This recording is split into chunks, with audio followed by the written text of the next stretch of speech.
Hi everyone, my name is Heather Njuguna, a pharmacist here in Kenya.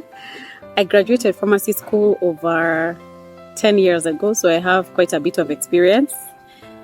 And this is the experience that I use to get points for my application, as I'm going to tell you a little bit later on.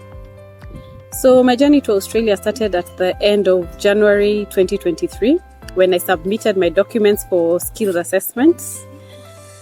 Then thereafter, at the beginning of February, enrolled with Elite Expertise for me now to start preparing for my KAPS exam, because they advised us that considering how broad the syllabus is and the much that needed to be covered, it was best to start preparing early.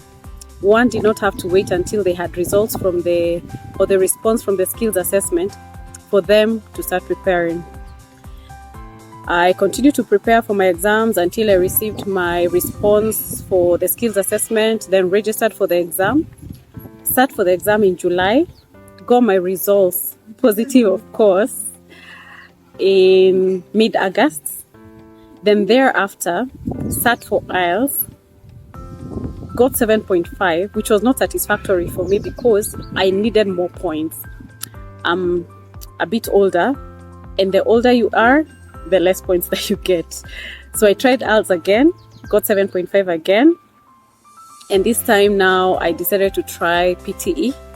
And when I sat for PTE, I was fortunate enough to get Superior English, which gave me 20 points. It's at that point that I now lodged my applications, my expression of interest, to all the 7 states. So I did that on the first week of September.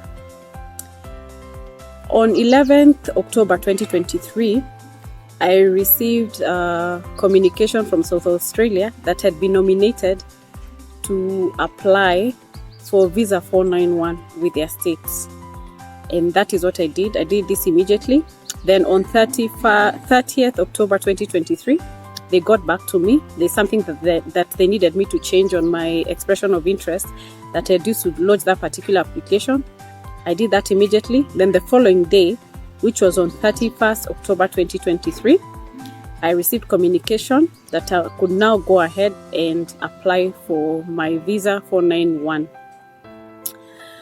It took a bit of time for me to apply for my visa because there are certain documents that were required for my application that I did not have at the time.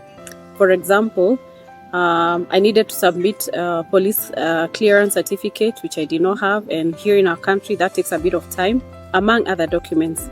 But finally, I was able to apply for my visa on 28th of November 2023.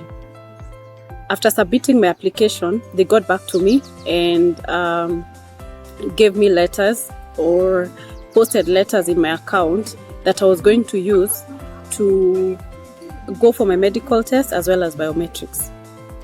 It was not immediate for me because it takes time to get an appointment with those places that carry out those tests.